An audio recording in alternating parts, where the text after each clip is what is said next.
Wife got pregnant while best friend stayed with us. But I secretly had a vasectomy years ago. I thought I had it all figured out. For years, life seemed perfect. I had a great career, a nice house, a beautiful wife, Sarah, and my best friend Carl, who'd been with me through thick and thin since our college days. We were a tight trio, always had each other's backs. I used to joke that nothing could shake our little world. But man, life has a way of sneaking up and smacking you when you least expect it. It all kicked off a little over 6 months ago.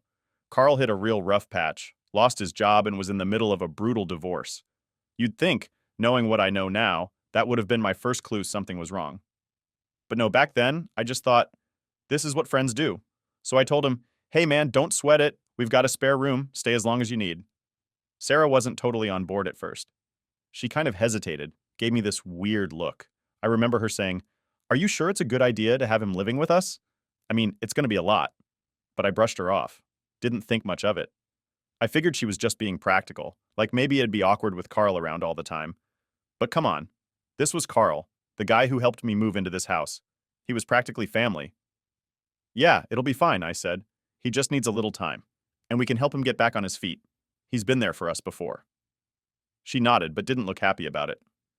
I should have paid more attention to that. But hindsight's 20/20ths, right? So Carl moved in. At first, things were pretty normal. He spent most of his time in his room, job hunting and dealing with his divorce crap. I wasn't too involved in all that. Just tried to be a supportive friend. Meanwhile, Sarah and I went about our usual routine. You know, work, dinner, watching TV, all the regular stuff. But after a couple of weeks, I started to notice some changes. Sarah seemed distant, like her mind was somewhere else, even when we were together. I'd come home and she'd be quieter than usual, or she'd disappear into the kitchen without saying much. Carl, on the other hand, was starting to hang around more. He'd sit on the couch, chatting with Sarah while I cooked or whatever. It wasn't a big deal at first, just kind of different. I figured she was just stressed. I mean, having a guest in the house isn't always easy, and Carl was going through his own drama, so I didn't think much of it. Besides, Sarah and I had always been solid. We'd been married for 4 years by that point, and everything seemed great. Then came the bombshell. Well, no, not going to use that word. Let's just say it was a shock. One night, after I'd gotten home from a long day at work, Sarah was practically glowing. I remember her standing in the kitchen, a big smile on her face, and she walked up to me, wrapped her arms around my neck, and said, I've got some amazing news. I thought maybe she got a promotion or something, so I played along. What's up? I asked. I'm pregnant, she said, beaming like it was the best thing in the world. My heart just stopped, completely froze. Now here's the kicker. Wait, no, not using that. The thing is, I'd had a vasectomy years ago. Before Sarah and I got married, I decided I didn't want kids. There was some family stuff on my side, genetic issues that I didn't want to pass on. So, I made that decision without telling anyone. Not Sarah, not Carl, not anyone. It was something I planned to mention eventually, but there never seemed to be a good time. So, yeah, that baby? There was no way it was mine. But instead of saying anything, I just smiled and hugged her back. I played it off like I was excited. That's great, honey, I said, while inside I was screaming. How far along are you? I asked, trying to keep my voice steady. About 6 weeks, she said, totally oblivious to what was going on in my head. 6 weeks. That was right around the time Carl had moved in. I excused myself to the bathroom, locked the door, and stared at myself in the mirror. Everything was clicking into place. The way she'd been acting distant, Carl hanging around more, her sudden excitement about being pregnant. It all made sense. But I wasn't ready to confront it. Not yet. I started watching them, like really paying attention to their little interactions.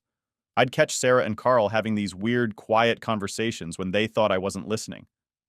They'd share these inside jokes that I didn't get, and sometimes I'd walk into a room and they'd just stop talking, like I'd interrupted something. At first, I thought maybe I was being paranoid. I mean, Carl was my best friend, and Sarah was my wife. There's no way they'd do something like that to me, right? But then, one night, I overheard them talking in the kitchen when they thought I'd gone to bed. We need to be more careful, Sarah whispered. He's starting to get suspicious. Carl's voice was low and tense. Maybe we should just tell him. It's not fair to keep this up. No, Sarah snapped. Not yet. We need more time. I stood frozen at the top of the stairs, my heart racing. I knew something was going on, but I didn't have the full picture. I needed proof. The next morning, I went out and bought some hidden cameras. Yeah, it sounds extreme, but I wasn't going to confront them without solid evidence.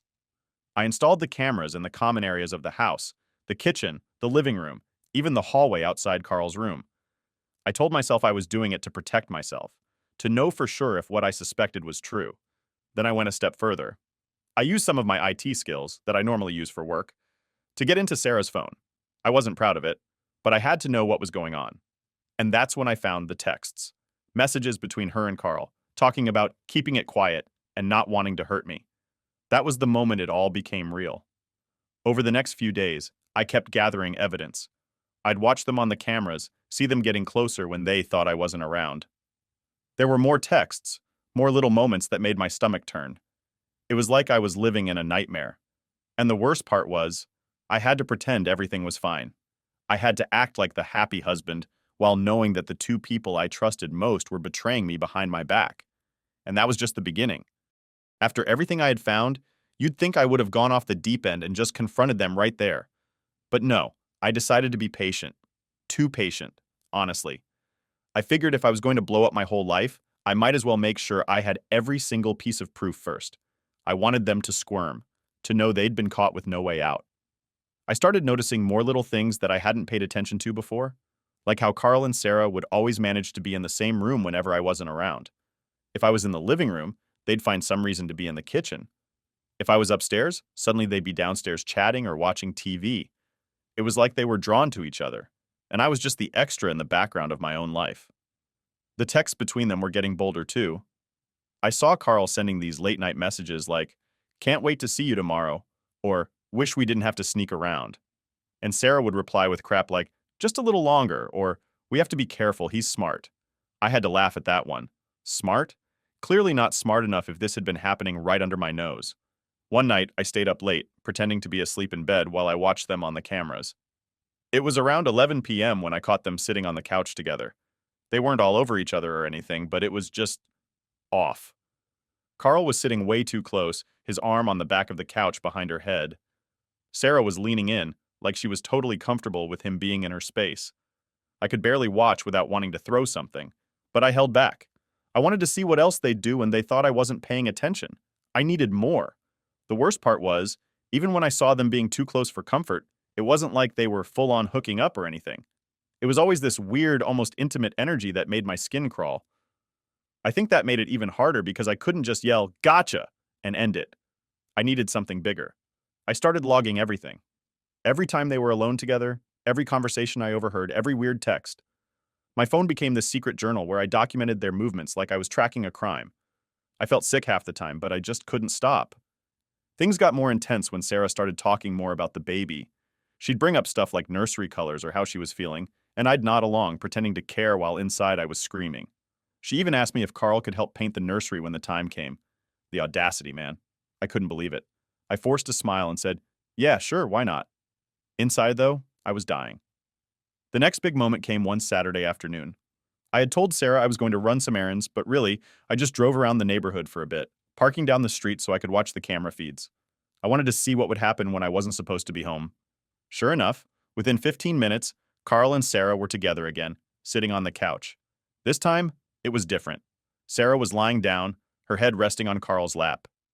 He was stroking her hair like it was the most natural thing in the world. They weren't saying much, just sitting there in this disgusting, cozy silence. It hit me right then that this wasn't some fling or a one-time mistake. This was a full-on relationship. They were comfortable, like they'd been doing this for ages. I watched, feeling this mix of anger and sadness hit me like a truck. I wanted to storm in, to scream at both of them, to throw Carl out of my house. But once again, I didn't. I just let it simmer inside me, watching them like I was some kind of ghost in my own life. At that point, I knew I had enough to confront them. But I still wasn't ready. I kept telling myself I needed one final piece, one big thing that would seal the deal, and I wouldn't have to hear any excuses. So, I waited. I watched. I let it build. A few days later, I finally caught the moment I'd been waiting for. It was a Monday morning, and I had taken the day off work telling Sarah I was sick. She said she'd be out running some errands, and Carl left for a job interview. I figured this would be a slow day, nothing much happening. But later that afternoon, Carl came back early, and instead of going straight to his room like he usually did, he headed into our bedroom, Sarah's and mine. My stomach dropped. I quickly pulled up the camera feed on my phone. There they were, in the bedroom, talking in hushed voices. Sarah wasn't even back yet, But Carl was rummaging through the drawers like he owned the place. He picked up one of Sarah's sweaters, holding it to his face for a second. I felt like I was going to puke. And then it happened. Sarah came home. She walked into the bedroom and they immediately embraced. It wasn't just a hug either. It was way more than that. Carl pulled her close, kissed her neck, and she didn't pull away. Instead, she leaned into him, giggling softly, like it was no big deal. And then they kissed. That was it. I couldn't watch anymore. I turned off the feed, my hands shaking. It felt like everything I had been holding on to, any tiny shred of hope that maybe, just maybe I was wrong, completely shattered. I had the proof now, and there was no going back.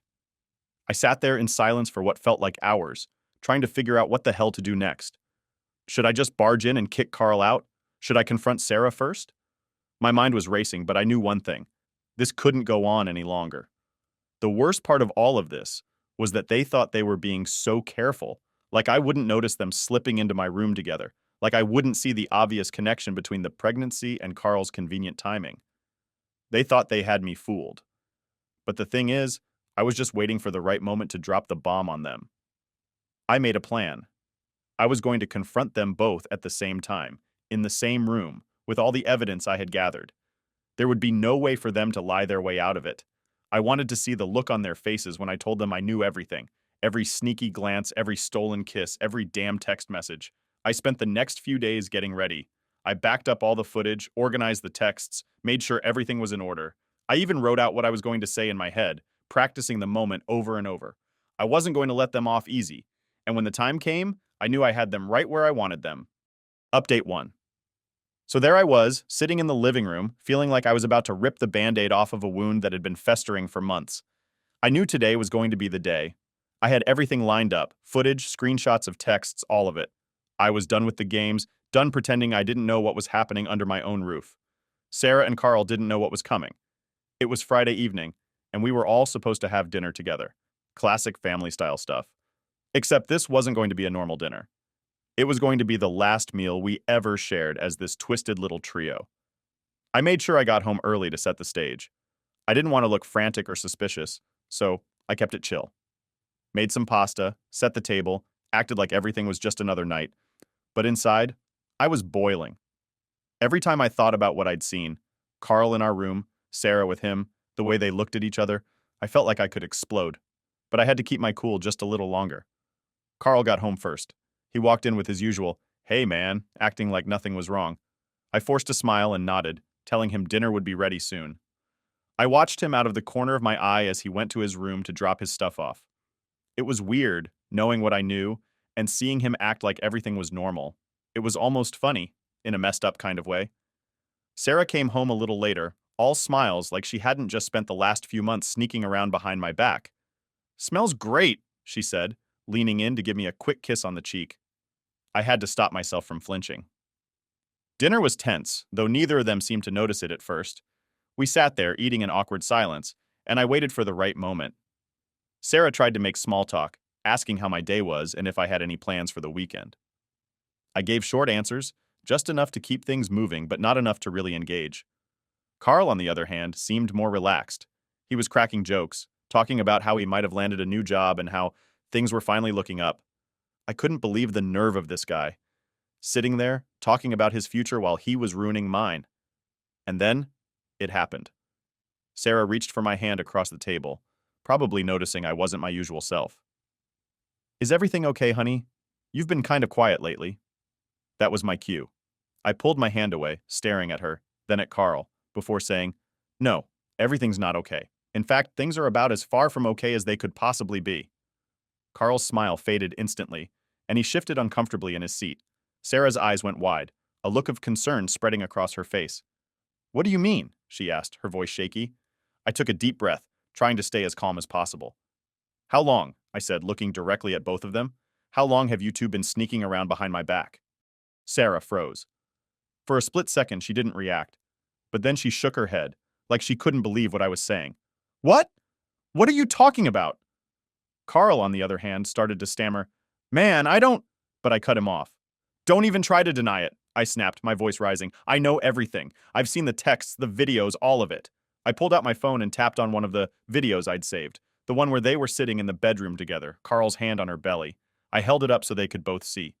Sarah's face turned white and her hand flew to her mouth. Carl just sat there, staring at the screen, completely frozen. Sarah started crying. "It's not what you think," she sobbed. "We didn't mean for this to happen." I laughed bitterly, shaking my head. "Not what I think? Really? You're going to tell me you didn't mean to sneak around behind my back? To betray me in my own house? Give me a break, Sarah." Carl finally spoke up, his voice low and shaky. "I'm sorry, man. I never wanted this. We just fell in love." "Fell in love?" I repeated, incredulous. "That's your excuse? You fell in love? And what, I'm just supposed to be okay with that? After everything I've done for you, Carl? I let you live here. I helped you when you had nothing. And this is how you repay me?" Carl hung his head, unable to meet my gaze. I know, I messed up. I never wanted to hurt you." "Hurt me?" I shouted, finally losing it.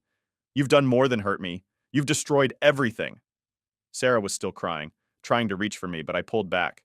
I couldn't even stand to look at her. "We were going to tell you," she said, her voice barely a whisper. "We just didn't know how." "Tell me what? That you've been sleeping with my best friend? That the baby you're carrying isn't mine?" Sarah looked up at me, confusion in her eyes. "What do you mean?" I took a deep breath, trying to calm the storm raging inside me. "Sarah," I said, my voice low, "there's no way that baby could be mine. I had a vasectomy years ago." The room went dead silent. Sarah's tears stopped, and she just stared at me like she couldn't process what I just said. Carl looked like he was about to be sick. "But how? Why didn't you tell me?" she stammered. I shrugged, feeling strangely calm now that everything was out in the open. I was scared. Scared of passing on bad genes. Scared of commitment. Scared of a lot of things. But that doesn't matter now, does it? Because you clearly didn't care enough to be honest with me either. Carl stood up suddenly, his chair scraping loudly against the floor. "I need some air," he muttered, heading for the door. "Oh no, you don't," I said, blocking his path. "You're not running away from this. We're going to sit here and talk this out like adults." And that's exactly what we did. For hours, we sat in that tense, broken room, picking apart everything. Every lie, every betrayal, every excuse. Sarah admitted she had felt something missing in our marriage for a while, and Carl had filled that void. Carl confessed that he knew it was wrong, but didn't know how to stop. By the time we were done, we were all emotionally drained. Carl packed up his stuff and left that night, promising to give us space to figure things out. Sarah retreated to the guest room, leaving me alone in what felt like the emptiest house I'd ever been in. But I wasn't done yet. Not by a long shot. Update 2. So after Carl packed his bags and left, it was just me and Sarah in the house, except it didn't really feel like home anymore. It was just this empty shell of what our life used to be. Everything looked the same, the pictures on the walls, the furniture we picked out together, but it all felt wrong, like I was living in someone else's life. The next morning, I woke up feeling completely drained. I hadn't slept much, obviously. How could I, knowing everything I knew now? I lay in bed for a while, staring at the ceiling, trying to wrap my head around what had happened. It felt like I was in some kind of bad dream, but this was my reality now. Sarah was still in the guest room. I could hear her moving around, but she didn't come out to say anything. And honestly, I was fine with that. I wasn't ready to deal with her yet. I needed to think. I needed to figure out what the hell I was supposed to do next. By lunchtime, she finally came out. She looked rough, like she hadn't slept either. Her eyes were red and puffy, and she kept avoiding my gaze. "We need to talk," she said quietly, sitting down at the kitchen table. I nodded, sitting across from her. "Yeah, we do." She took a deep breath, her hands trembling a little as she folded them in front of her. "I'm so sorry," she started. "I never wanted to hurt you like this. It just happened." I stared at her for a moment, feeling this wave of anger rise up inside me. "It just happened?" I repeated, my voice tight. "Sarah, you didn't just trip and fall into an affair with my best friend. You made a choice." She flinched at that, but I didn't care. I wasn't about to make this easier for her. "I know," she whispered, tears filling her eyes again. "I know I messed up. I never meant for it to get this far. Carl was just, I don't know. He was there when you weren't." I felt my jaw clench. "What the hell does that mean?" She wiped her eyes, sniffling. "I don't know how to explain it. You've always been so distant. Ever since we got married, it's like you've had one foot out the door. I didn't feel like we were really connecting anymore, and Carl, he noticed. He listened. That hit me like a punch to the gut. Yeah, we hadn't been perfect, But was it really that bad? I had no idea she felt like this. But that didn't excuse what she'd done. Not even close. So, what? I said, trying to keep my voice steady. Instead of talking to me about it, you decided to cheat on me? You thought that would solve things? She shook her head. No, I didn't think. I was stupid, I was lonely, and Carl was there, and one thing led to another. I put my hand up, stopping her. I don't want to hear any more excuses. The fact is, you had an affair with my best friend. You lied to me for months, and you let me believe that baby was mine. Sarah looked like she was about to collapse from guilt. I didn't know how to tell you, she cried. I was going to, I swear, I didn't know how. I stood up, pacing the kitchen. My mind was racing, trying to figure out what the next step was. I could feel the anger building again, but I didn't want to explode on her. I needed to stay calm. This was already a disaster, and I didn't want to make it worse. I don't know how we move forward from this, Sarah, I finally said, turning to face her. I don't even know if I want to. You and Carl, this wasn't some fling. You made the choice to betray me over and over again. And that baby? You let me believe it was mine. How the hell do you come back from that? She was crying hard now, her face buried in her hands. I don't know, she sobbed. I don't know how to fix this. I don't know if I can. I leaned against the counter, running a hand through my hair. I need time to think, I said quietly. This isn't something I can just forgive and forget. I need space. Sarah nodded, wiping her tears. I understand. We didn't talk much after that. I stayed out of the house as much as I could, just driving around, walking through the park, trying to clear my head. Every time I thought about what had happened, it felt like a fresh wound opening up again. The betrayal was so deep it was hard to even function sometimes. I'd find myself staring off into space, just reliving the moment I found out over and over again. About a week later, I started talking to a lawyer. I didn't know if divorce was what I really wanted, but I needed to be prepared for whatever came next. Sarah and I were still in the same house, but we barely spoke. It was like we were strangers living together, pretending everything was fine when it was anything but. One night, Sarah knocked on my bedroom, because I'd moved into the guest room after Carl left. She stood in the doorway looking nervous. What is it? I asked, not in the mood for another heavy conversation. I'm thinking about moving out, she said softly. I think it's what's best. For both of us. I wasn't expecting that, but at the same time it made sense. We couldn't keep living like this, tiptoeing around each other in a house that was filled with so much tension. Where will you go? I asked. My sister's for now, she replied. Just until I figure things out. I nodded. Okay, maybe that's for the best. The next few days were strange, watching her pack up her stuff, knowing she was leaving, but not really feeling any relief. Part of me thought I'd feel better once she was gone, but it didn't. It just felt final. Like the life we had built together was officially over, and there was no going back. When she finally left, the house was dead silent. No more footsteps in the hall, no more awkward conversations. Just me, alone. I sat on the couch, staring at the empty room, wondering how the hell my life had come to this. I knew I had a long road ahead of me. I wasn't sure if I was ready to walk it, but I didn't have much choice. This was my new reality, and I had to figure out how to move forward. Because no matter how much I wished it hadn't happened, there was no undoing what Sarah and Carl had done. All I could do now was decide what kind of life I wanted to build next, without them. Update 3. After Sarah left, you'd think things would feel less tense, like I'd finally be able to breathe again. But the truth is, the silence was worse. I was just sitting there, alone in a house that now felt way too big and way too empty. Everything reminded me of what happened. The photos, the bed, the way the sunlight came through the window at the exact spot where I'd caught them together. It was like I couldn't escape it. At first, I thought I'd just dive into work. It seemed like the easiest way to distract myself. But no matter how many projects I took on, no matter how many hours I spent at the office, it didn't stop my mind from wandering back to the same questions over and over again. How did I not see this coming? What could I have done differently? Was this my fault? And then, there was the whole thing with Carl. It wasn't just that I lost my wife. I lost my best friend too. A guy I trusted for years, someone I thought would always have my back. That betrayal hit me just as hard, if not harder. Every time I looked at my phone, I'd see his number, his texts from before, and it would bring back this flood of anger. But also sadness, because no matter what, I still missed having him around. It's messed up, I know, but that's how it was. The thing is, I didn't really know what to do with all that anger. I'm not the type to go smashing stuff or screaming at the top of my lungs, so instead it just kind of sat there, simmering. Every now and then, I'd catch myself imagining what I could have said, what I could have done differently during that confrontation. Maybe I should have punched him. Maybe I should have yelled at Sarah more. But in the end, it didn't matter. The damage was done, and nothing was going to change that. A couple of weeks passed, and I realized I couldn't keep living in the same house. It was just too much. Every time I walked through the door, it felt like I was stepping back into that nightmare. So I made the decision to sell the place. I thought it'd be harder, like I'd be too attached to it or something. But honestly, once I made the call, I felt this weird sense of relief. Like getting rid of the house was the first step toward getting rid of all the crap that came with it. I spent a few days packing up everything, deciding what to keep and what to toss.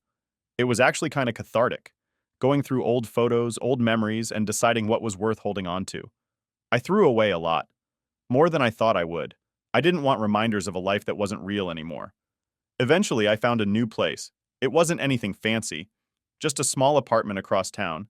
It felt strange downsizing, but at the same time, it was a fresh start. No memories tied to this place. No ghosts of Carl or Sarah lurking around every corner. Just me, my stuff, and a clean slate. Once I moved in, I realized I needed to focus on myself for a bit. I'd spent so much time caught up in the drama, trying to figure out what went wrong, that I kind of lost track of who I was without all that. So I started doing things I hadn't done in a long time, things I actually enjoyed. I picked up old hobbies, started going to the gym more, reconnected with friends I hadn't seen in forever because I was so wrapped up in my life with Sarah. The thing about going through something like this is that it forces you to reevaluate everything. You start to question every decision you made, every relationship you have. But after a while, I realized it wasn't about blaming myself anymore. Sure, I wasn't perfect. Maybe I should have been more present. Maybe I could have communicated better. But at the end of the day, Sarah and Carl made their choices. They chose to betray me, and that's on them. I think the biggest thing I learned through all of this was that I had to let go of the anger. Holding on to it wasn't doing me any good. It was just keeping me stuck in this cycle of frustration and pain. So little by little, I worked on letting it go. It wasn't easy, and it didn't happen overnight, but eventually, I got to a place where I didn't feel that constant weight on my chest anymore. And then there was the baby. That was a whole other layer of pain. Knowing that Sarah was having Carl's kid, that the life we were supposed to build together was gone, it hurt in ways I can't even describe. But again, there was nothing I could do to change that. I had to accept it and move on. I couldn't be stuck mourning a future that was never going to happen. Months went by, and I started to feel like myself again. Not the same person I was before all this happened, but maybe a better version of myself. Stronger, more aware of what I wanted and what I deserved. I started setting boundaries with people, not letting anyone take advantage of my kindness or my trust anymore. It felt good to reclaim control of my life. Sarah tried reaching out a couple of times after she moved out, but I didn't respond. There wasn't anything left to say. She made her choices, and I wasn't interested in reopening those wounds. As for Carl, he didn't even bother trying. I guess he knew there was no coming back from what he did. One day, I got a call from one of our mutual friends, saying that Carl and Sarah were still together, trying to make a go of it as a couple. I didn't feel anything when I heard that. No anger, no sadness, just indifference. They were someone else's problem now. Looking back, it's crazy how much my life changed in such a short amount of time. But I think in the end, it was for the best. I didn't deserve what they did to me. But I also didn't deserve to live in that toxic situation any longer than I had to. Now I'm focusing on the future, my future. I'm not sure what it holds, but for the first time in a long time, I'm excited to find out. I'm not weighed down by secrets, lies, or betrayals anymore. I've got a clear path ahead, and that feels pretty damn good. So yeah, life threw me into a situation I never saw coming, but I came out on the other side. And if there's one thing I learned, it's that sometimes the hardest thing to do is the best thing for you. Letting go of people who hurt you, moving on, and choosing to live for yourself, that's where real strength comes from. And that's what I'm doing now, living for me.